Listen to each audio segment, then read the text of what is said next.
Hello, hello, and welcome to Notary Life with Kimmy. I am here with Mr. Jeffrey in the house. Hey, Jeffrey. Hey, Kimmy, how's everybody doing out there? Our other two people, Miss Angela and Alexis, are not going to be able to join us tonight, but we are going to talk it up tonight about preventing fraud. It is so important for us to do so as notaries. We are the first line of defense. I want to say hey to those who will join us on the replay, those of you who will also listen to the podcast. In case you have not heard, the word on the street is Notary Educators has a podcast. Let's Ooh, say hello to some people. Jeffrey, we got April. Hey, April. April is from Boston. What's up? What's up? good to see you, Miss April. And we have Donna. Donna. Hey, Donna. What's going on? Welcome, welcome. Let me cut my phone where it won't make so much noise because I am still officially on the clock working. We are open a little bit later these days. How's everybody doing? Welcome, welcome. We'll give YouTube a few minutes to notify people. We'll try to get some people on Facebook, like give you a shout out, get your names, but Jeffrey doesn't have access to Facebook, and it's kind of hard for me to navigate both. So we'll do the best we can for the best experience. You may just want to come on over to YouTube. How is everyone doing? Tonight we are talking about how to prevent fraud. Because believe it or not, there is so much fraud happening out here in these notary streets. If you have not been watching the news, people are stealing people's property like crazy. The deeds, just transferring, and especially in the state of Georgia and other states too, it's very easy to take over someone's property. It's too easy. It's sinful how easy it is. Okay, so we are going to hop right into it. For those who may be late, you can go back and catch the beginning. So we're going to talk about again how to prevent fraud tonight because we are the first line of defense. Hey, Angel from Detroit, what's up? What's up? Yeah, we are the first line of defense, like it or not. And a lot of people say, well, that's not fair. The notary always get the short end of the stick. And it is true. It is true. Something goes wrong, the first person that they're coming for is the notary. So Tara is saying that my Wi-Fi is not clear. Can you check on your end, Tara? Because I don't see anything on my end. Usually it'll skip or something. Are you seeing anything, Mm-hmm. Jeff? No. Okay, so check your end, Tara, for me. See if it's on your end. Because usually it will do something kooky on my end, and it has not done that. Actually, in a while, let's not talk it up. So let's get right into it. So the main way that we as notaries help prevent fraud is by identifying our client. Now that may seem like, oh, but that's common sense. Everybody should know that. Yeah, it's not common sense. Okay, that's why we're going to talk about it. The first line of defense is to identify your client.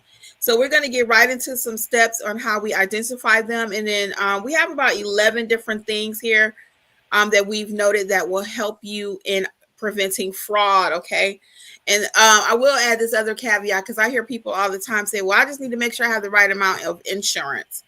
No, we don't want to just have the right amount of insurance. Make sure we prevent it. That's like having a car. That's like having car insurance and say, "Well, I got car insurance, so I can just go do whatever I want to do." Not. We're going to try to avoid car accidents, right? We're going to make sure that even if I always tell Jeffrey, look out for the other people, assume that they're going to do something stupid, the other driver. And they normally do. But we're not going to assume, well, I have car insurance, so I'm good. Okay. Same thing with notary insurance. We're not going to assume, well, I got notary insurance. I got Arizona Mission. They got bond coverage and all this. So that means that we're going to just do whatever we want to do. No, we're going to do our best to prevent. So, Jeffrey, you want to talk about number one for us, please? Yeah, the first thing that, excuse me, folks, the first thing that we want to do to prevent fraud, and that's the role of a notary. Obviously, you're there to identify who the person is. So when we have that in mind, what's the best way to confirm that this person is who they say that they are? Well, the first line of defense is to make sure that they're there. If they're not standing in front of you, then that notary or that notarization cannot take place. They can't say that my name is Sally, but in essence, Susan is standing in front of you. So they have to be there in front of you in order for that to happen. Now, unless you're in a state that allows RON, remote online notarization, that's another part of the topic that we can, another caveat. But the first line of defense is to make sure that that person is standing in front of you, and that's notary rules 101. And we get that quite a bit. Clients will say, well, you notarized something for me in the past. Can you just do it for me? Or they'll say, hey, I got my mom's ID. Can I put her on the camera? They give you all kind of excuses and all kind of workarounds. Just like we don't want to tell the client no, they don't want to be told no. So they come up with all kind of stuff. Once you, especially for your repeat clients, really watch them, because they'll say, well, you did it. I was in front of you the first time. Doesn't that count? No, every single time we teach you in our Notarize Like a Pro training. Every single time we do the same process. Every time we do not change the process. So the process is the client needs to be standing in front of you. How about number 2? The next one is, and once they're in front of you, the next step to prevent fraud is that they need to give some sort of identification.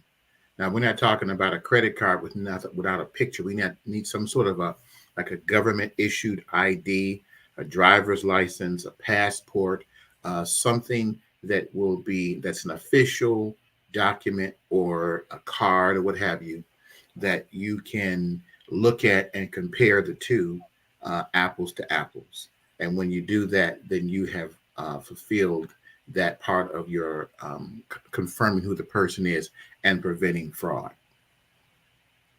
Yes. So you want to make sure what is acceptable with your state. We always push back to the handbook.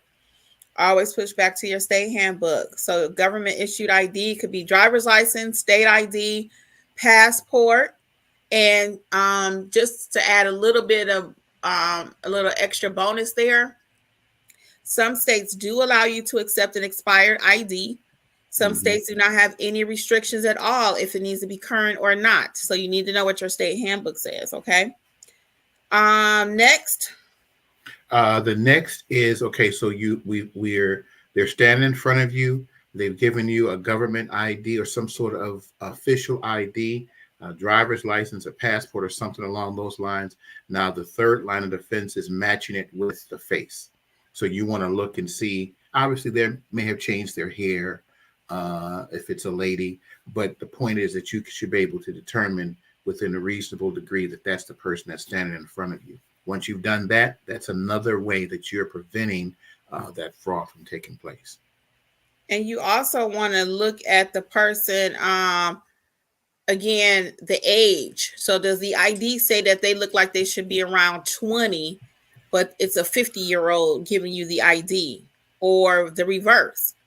Is it a 20-year-old and she's giving you an ID of someone that looks like they're 50? Red flag, okay? Also, you have a lot of times nowadays people are presenting, it may be a male, but they're actually female, or vice versa. We are not the gender police. We don't get into all of that. We don't push back, and unless your state says something different, and I'm sure it does not. It may, but I doubt it, because we are not the gender police. But if so, for example, Alexis actually had this happen, our other trainer. She had an ID. I believe it was a woman, but he presented as a male in front of her. So she did her best to identify the person. Okay. And then she just wrote all the extra notes in her journal.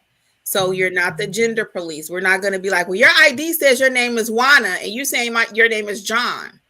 Well, no, we're going to do the best we can to identify that person. As Jeffrey already mentioned very nicely, sometimes people have lost weight, gained weight, especially as women. We change our hair color. Somebody's asking, can you accept an ID if somebody's wearing colored contacts? Something like that. They may have on green eye contacts today, but their actual eye color is brown. So we're not the eye contact police. They can wear whatever color eyes they want to, but everything else need to be matching, okay? Next, number 4 kind of goes along with that, but we can go ahead and address it, Jeffrey.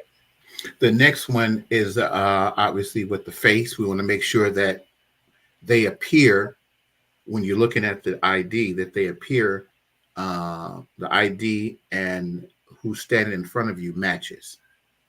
And that we just had a job. Well, that goes to the previous one about matching with the name.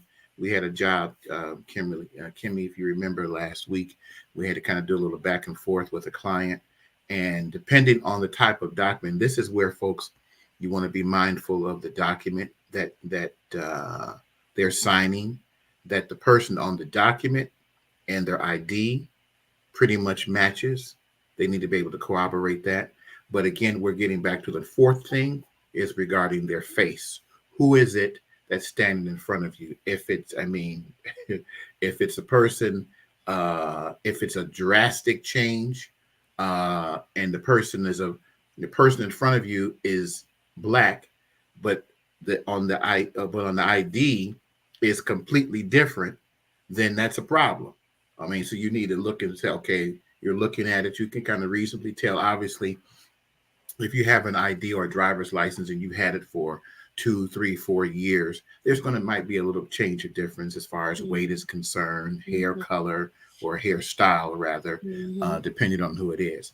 But we want to make sure that that face, for the most part, matches who you're looking for, that's standing in front of you. Yeah, they also may have a scar in front of you, but there's not a scar on the ID picture. You know, that may be where you need to have a little conversation. Is it just where they just cut themselves recently, or was there some kind of birthmark that should be there that's not? You know, so you got to look at all of that. Jeffrey, can you take the next one? I believe we have a client, so I'll be right back. Yeah, folks, like we said, we changed our time, and so we're extending our hours because now it's getting a little bit lighter. So, and then when the time changes here in the next couple of weeks, we're going to be hitting it. So we got to keep taking these calls. So we're working notaries. So the next thing is the signature on the document. Now, that signature should be reasonably close. Now, here's the thing. I know my signature. I don't know about you all. Probably a lot of you can identify. Nowadays, we sign digitally, and we write with text messages and emails or what have you. And to actually physically sign something, its signature might be off a little bit. I know for me, I was a stickler in school about how my signature, I tried to mirror my signature after my dad. He had some of the most incredible penmanship. His penmanship was like, you see like a blueprint, a blueprint of a building. And he had that nice slant. And I would practice for hours and just trying to get it. And even his signature, I tried to do his, the cursive signature, which a lot of people don't do it today either, which I just saw on the news. They're trying to bring that back to school, but when it comes to the signature on the document, so let's say their name is Anderson. Sorry about that. I'm back. That's okay. If their name, first name is William John Anderson, then when they're signing that document, especially if it's something like with a loan or what have you, more than likely they've checked that person's ID as well. So their ID needs to match their signature or on the document. It should look pretty much the same. So when they're signing, when they do that first signature on the document and you look at their ID, it should be pretty close to it. Now, like I said before, over the years, my signature has changed. It's not the way that it used to be. And so I have to kind of really concentrate. Okay, I used to sign like this way, but it should be more than likely it should be within line with what you see on that ID. And if so, then you're pretty good. Take it into account, like we mentioned before, that nowadays most of us, we communicate digitally, electronically, and we don't do a lot of physical writing. Very good. So that must have been signature on the document. Yeah. Mm-hmm. Okay, very good. So our client, Jeffrey, is coming at 6:30. So I'll let you skip out and do that. Okay. If you need me, you can just call me. Okay. All right, sir. So we'll keep going until our client arrives. Okay. Number 6. Mm-hmm. You can do it. Yeah, so we want to compare the name of the document with the ID, which I would just mention. I kind of jumped ahead of myself. So the name should be, if it's William John Anderson, and that should more than like that should be pretty much the same thing. What happens is, folks, especially if it's on a loan document or a loan modification or some sort of official, something dealing with money, that company or entity has already done their due diligence, more than likely with having getting that person's ID, and that's why you'll see the signature line. They'll have that client's name already documented or printed there, typed out. So when you're with your client, you want to remind them that they want to sign the same way that they have it on that's on that document. That will it'll avoid a problem for them and for you, because somewhere down the line, of course, they may come back to you, and so the main thing is that you want to avoid a problem ahead of time. So you're looking at their ID, you see who it is, you match it up with the document that you're going to be signing, that you're going to be notarizing. You're doing all of these things within a matter of seconds. You're checking the face, you're checking their signature, you're looking at, okay, you have a government some sort of an ID, it's in front of you, and then you're able to move forward the next step with that notarization. And And I'm not, that's another part of your, I'm sorry, yeah, that's how another way that you're preventing fraud. Because if and well, I don't want to go too far. Go ahead, Kimmy, because I can oh get to no, I'm talking. sorry. I was just gonna say, and part Mm-hmm. of what I that note I had about signature on the document is if the Mm-hmm. client comes to you and the document has already been signed. Did Mm-hmm. y'all talk about that? No, I didn't mention that part. Yeah, if the document has already, that kind of goes with that number 5 that probably looked the same as number 6. So if they come to you and the document is already signed, then we're going to double check that. I may even have them re-sign, not necessarily the document. Some people will, but make sure they sign my journal and everything matches, because sometimes they'll sign before they get in front of you. Okay, depending on what kind of document, what type of notarization, that's fine if Now, they sign in front of before they get there. yeah. Now, what you just said, I just had an idea of a scenario to Kimmy's point. You don't want to. I mean, it depends on the conversation that you have with your client, but you got the ID, and they've come to you and they said, "Oh, I signed it already." Okay, so that's a little flag that you want to confirm that the signature is going to match. Now, you don't want to tell. You could, if you wanted to, you could say, "Look, I'm Mr. Signer. I want to make sure you're who you are. So let me see you sign on this random piece of paper." No, you could do it that way, or they're tense.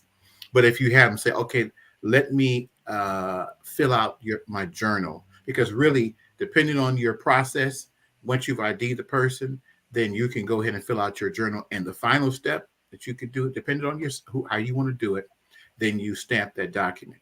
But in the case that they've arrived and they've already signed it, and you want to confirm, you say, "Okay, can you do me a favor while I'm going to fill out my journal, and you sign right here." And then when you're looking at that, you're taking a visual that this is who they say that they are, because their signature pretty much matches, and then you don't even have to say anything. Mm-hmm.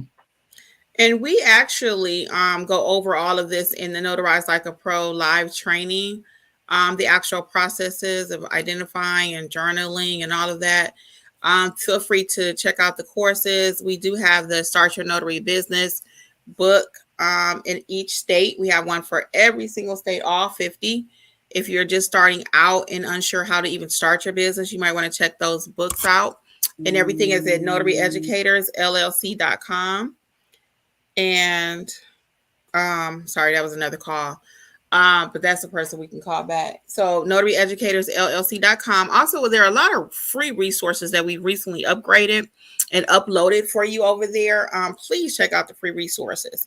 Okay, so number 7 I have is to read the room or read your signing location. Does it make sense? Okay. Read it. Does it make sense? When I say read the room, I just love that expression, because you want to kind of look around, look at everything. You're looking at the ID, we're looking at the document, we're looking at who else is there. Are they being pressured? We're looking at everything, right? So that's what I mean by read the room, read the situation, look, we talk about situations a lot nowadays. Check out the whole situation, the totality of it all. Does it make sense? And if it doesn't make sense, we may not want to be notarizing it, okay? Number 8. The next one is we want to check for completeness. As notaries, we want to make sure that all the required signatures and notarial certificates are on the document and don't leave any blanks. So when depending on the type of document that you're notarizing, in some cases, you want them to fill out everything ahead of time, except for signing where they're supposed to sign. They may have 1, 2, 3 different places that they need to sign, depending, let's say if it's a power of attorney or something of that nature. So you want to kind of scan through it to help the client out to make sure that those things are signed and filled out so that they won't have any problem later on. And at the same time, you as the notary, you want to take your time and do your due diligence to make sure that you have, when it comes to your notarial part, that you stamp where you're supposed to stamp, because you could very easily sign and you get to talking with the person and forget to stamp. And now that one, let's say it's 3 places to stamp let's say it's a 6-page, packet, and it's 3 places to stamp and sign, and you only stamped on 2, but you signed on all the other ones. Well, that's going to be a problem. And when that person's taking that document to have it, processed wherever it is, if they're sending it or taking it or whatever it is, that's going to be a problem for you, because now they're going to reach back out and say, hey, well, you missed that stamp. So you want to check and make sure that everything where it's supposed to be signed. And now, on the other hand, some things that may take a while, you want to be mindful. You don't want to be standing there all day with the person. They're doing a power of attorney and they got to make a decision. Sometimes, like Kimmy mentioned, you have to read the room. Let's say you're in a hospital or in a nursing home, and they may have to have, let's say, a family member is there with the person that's in the hospital, and they're asking a question. Well, mommy, what do you want to do in this? And there's a box that needs to be checked. Then they could check that if they haven't checked it. But that's where you want to go and do your due diligence, do a scan of all the documents, all the places, and then remind them. Because some things, the main thing is that things are notarized. You as a notary, that things are notarized the way it's supposed to. They can, if they go back in there and fill something in or change it, that's not on you, that's on them. But for you as the notary, you want to make sure that your areas have been stamped and notarized the way that it's supposed to be. But when you do all of those things, in addition to what we just mentioned, as far as checking for completeness, then that's another way to minimize or reduce a fraud. And to Jeffrey's point, you never want to notarize extra documents, especially my notary signing agents out there. Especially my notary signing agents. Why? Because they will ask you, signing companies will say, hey, can you send back a couple of blank ones just in case something goes wrong, just in case there was a mistake? No, we don't do that. We never stamp anything extra just so they can have your certificate, your notarization information just floating around out there, okay? And we do offer notary signing agent training for those of you who may be completely new and looking for that. Also, check out all things notaryeducatorsllc.com, okay? So number 9. Number 9 is keeping a journal. As notaries, we want to keep a record of all our notarial acts that we perform, because when we do this can reduce the likelihood of fraud. This record can be used to track down fraudsters if necessary. So somebody can come back 2 months from now. For most of us, we know that it's hard to keep up with what just happened yesterday, let alone you doing a job, 2 months ago, unless something was really out of the ordinary, and you may even, and Kimmy does this in her training, if there was something a little weird or something out of the ordinary, I shouldn't say weird, but out of the ordinary, or it could be weird, but out of the ordinary, then you want to document that in your journal. Let's say I don't know what's a scenario. If it's raining, if it's the weather, if it's yeah, raining, if they got cats and they got dogs, and yeah, something like if you that. You almost write the got name of the bit by the dog. dog. Yeah, so you want to put that in there. You put a little note for yourself, if depending on the journal that you have. We have a journal that we have a lot of room to put in different types of notes, and it has come in handy in different scenarios. Sometimes if you're doing your garden variety notarization, you're doing a couple of stamps, and you write it on there because that's what we do here in Georgia, to keep track of a number of stamps, because and you may have to do that in your state. However, by keeping track of that, we've had scenarios where someone has called back 6 months, if not almost a year later. Let's say we did a power of attorney 2 or years. 2 2 years. years, something with a family member that now they've passed, or let's say an attorney has reached out and said, we have that you were the notary that signed this document. And it's It from a might year even be, ago. remember, they wanted to confirm the witness too. They wanted to confirm one of the witnesses, which was my mom. And I lost her 2 years ago. It'll be 2 years tomorrow, actually, that I lost my mom. And they wanted to confirm she was one of the witnesses on there. Remember that one? So it could be anything, and not just that you were the notary. They may want to confirm that you were the witness too, or who were the witnesses to the signing. So there's any number of reasons that they may come back on you, an attorney or anyone, asking what happened with the notarization. That's why you really want to keep good records. And back to one other thing Jeffrey was mentioning earlier with those power of attorneys. I do have the specialty general notary course. Check that out. All of the courses are on sale, 60% off. Coupon code is WIN24. That's going to teach you how to navigate those documents for nursing homes and hospitals.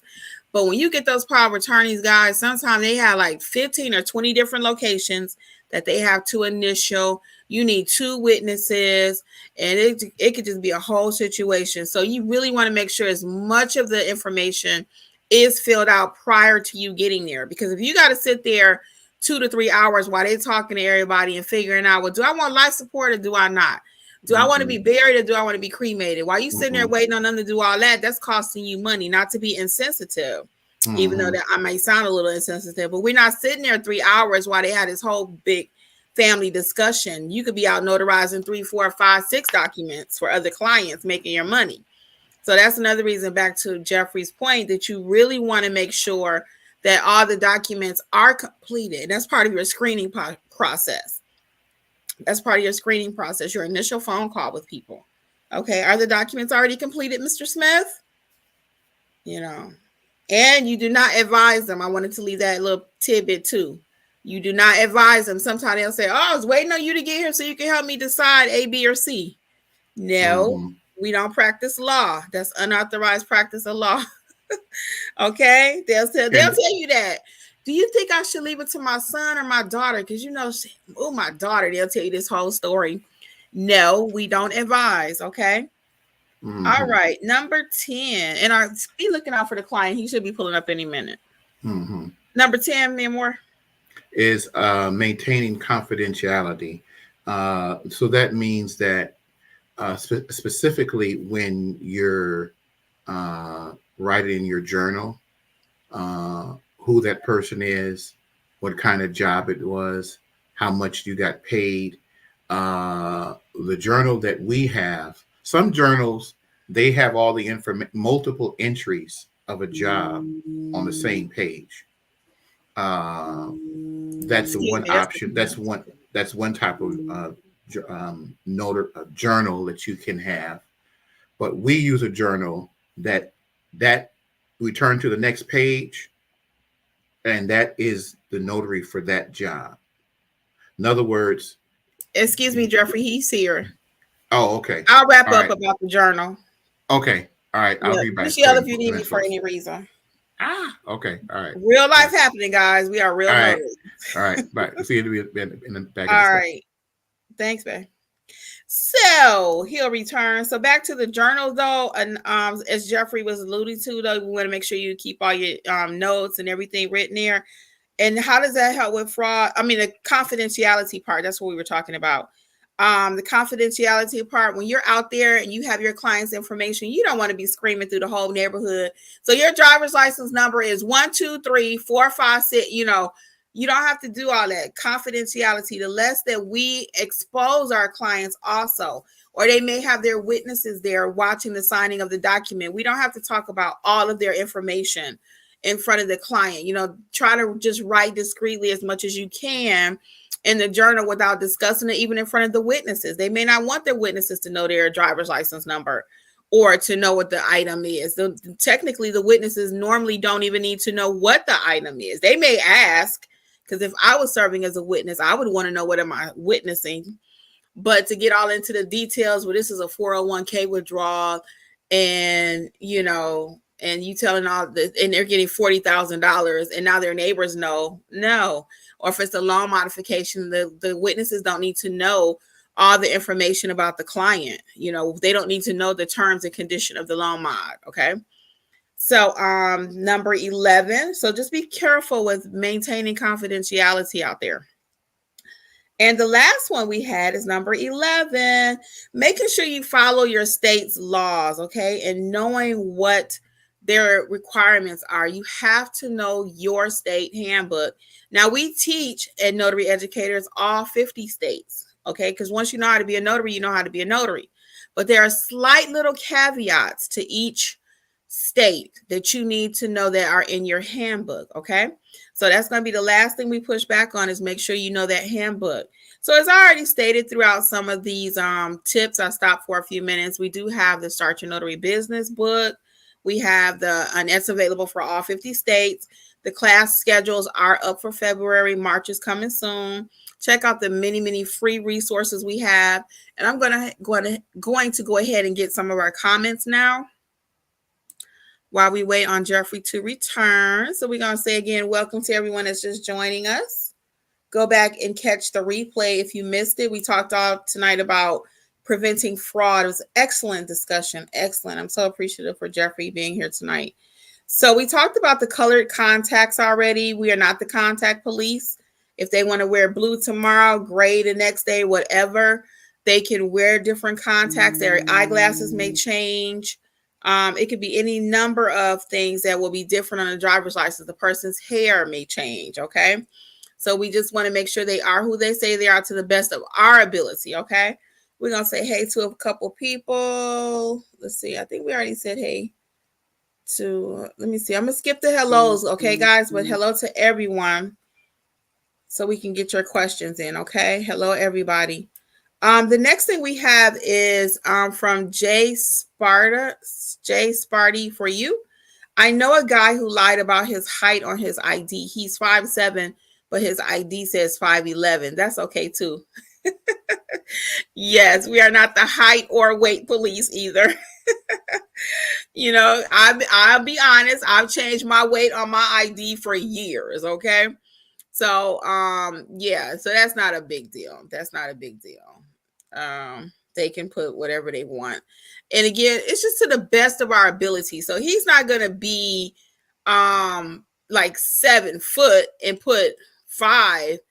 You know what I mean? That's a huge difference. And that's going to be a red flag for me. If that person, if I'm looking at those kind of things, which you can quickly look at the demographics on the ID or the information, quickly look at that. But if I'm looking at it and everything don't match up, now we got a red flag. So now he's going to be stuck with me a little bit longer. Go ahead and put your questions in the chat, whatever you would like to know. Any questions you have about our topic this evening, being a notary, where to get started. Kimmy Yvette says, I thought there was a device on Amazon to check if ID is legit. There are different devices and different apps. That's no problem. But again, we're not talking about relying on just those kind of things, because I don't have a device. I actually have a banking background, like 20 years at the bank. So I'm pretty good with fake IDs and stuff. I would also say, since I just said that, it triggered something for me too. Kind of Google and look at your state ID. What should it have on it? If your state, like for example, ours is the peach state. If our driver's license should have a peach on it, and I'm looking at Google just to kind of see what does a Georgia ID look like, and it doesn't have a peach, the next time I get one, that's going to be a red flag. You know what I mean? So kind of Google is your best friend too, just to see other people's ID, your state ID. Let's see. Next we have Guy. Guy says, if the signer doesn't want to say their info out loud, example, driver's license number, would it be okay to have them write it in the journal? Yeah, typically, Guy, I write in my journal. I don't allow the client to write their own ID. I write in my journal. I write in my notarial block, okay? I don't leave them to write into my stuff. The only thing I let them do in my journal is sign it and maybe write their address, okay? But typically, whatever I'm supposed to do as a notary, I don't delegate that to the client. That's what I get paid for. Okay. I'm not in that big a hurry where I'm not going to handle my business. I'm going to leave it to them. Okay. Angel says, can you give us a scenario of dealing with a transgender person who presents in a gender different than their ID? Yeah, we talked about that earlier, Angel. You probably missed it in the beginning. I don't mind repeating it though. For example, if you have John Smith on the ID, but when they get to you, the person in front of you is saying that, no, my name is now Juana. You know, if the document says John Smith, they can wear whatever they want to, but where the ID and the document have to match. Okay. He can't sign the document Juana if the ID says John. Now, we're not the gender police. We're not getting into that. That's not our business. People can present however they want to. Okay. But when it comes to what we're writing in our journal and that document, those two have to match. Okay. All right. The ID and the document have to match. All right. And again, we're not the gender police. We're not. Okay.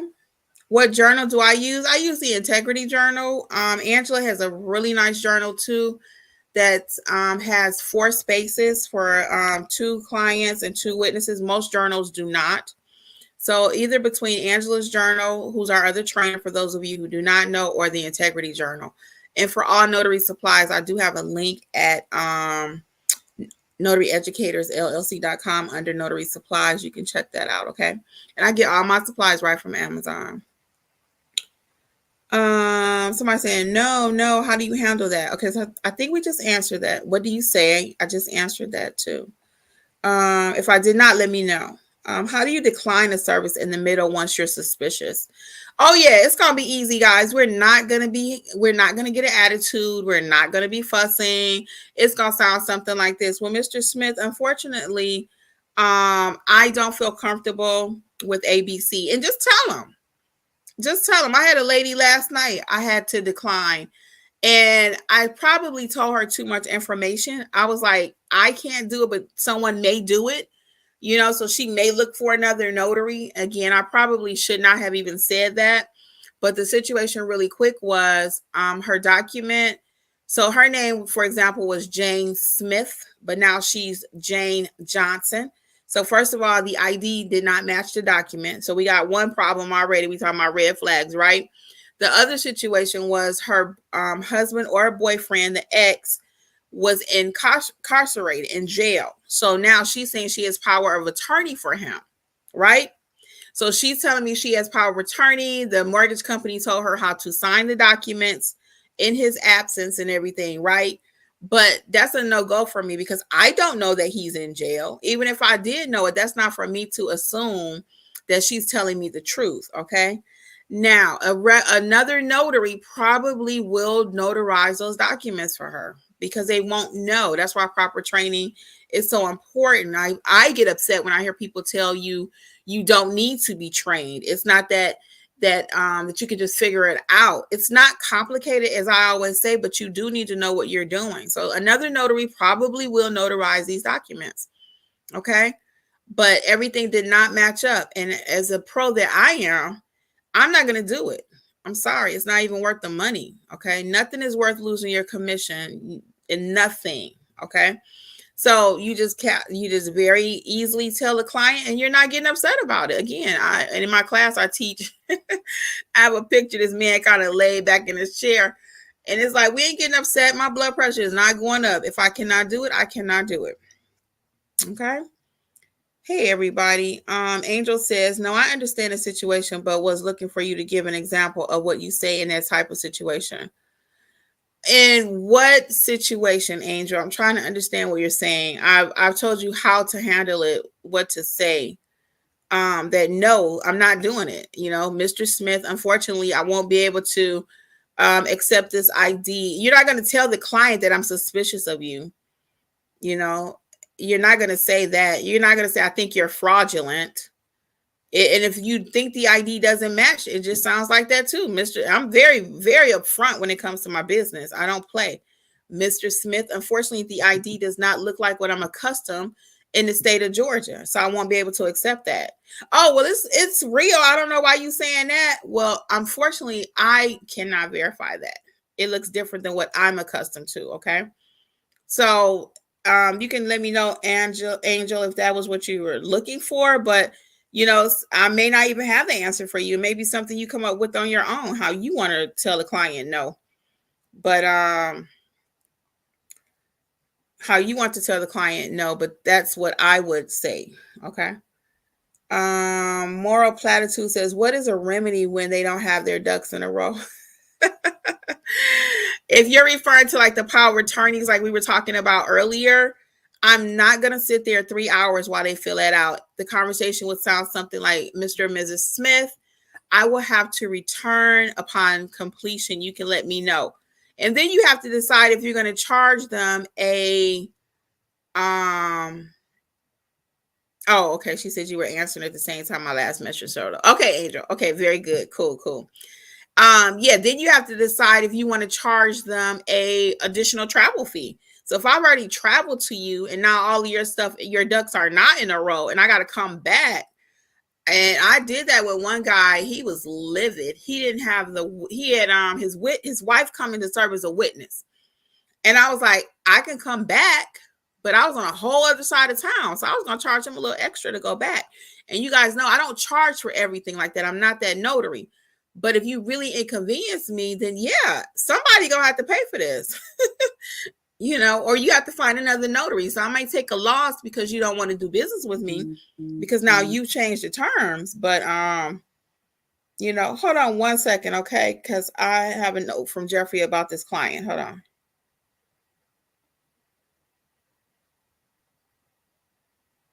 Okay. All right, y'all. Hold on one second. I may have to end this. Guys, yeah, he does actually need me. I'm so sorry. But I think we covered everything. So I'm glad we got through everything because we are live. This is real. This is real life here. So I'm going to conclude our notary episode tonight. I want to thank you all for being here. Again, please be vigilant about protecting yourselves with fraud. It is your business. People will try you, but you have to know what you're doing in these notary streets, okay? I want you guys to be protected. I want you to make your money, etc., okay? So on behalf of Jeffrey, Notary Life with Kimmy, and the Notary Educators Training Team, guys, I'm going to say good night, okay? I got to go make my money. All right, bye, guys. It's been my pleasure. Good night.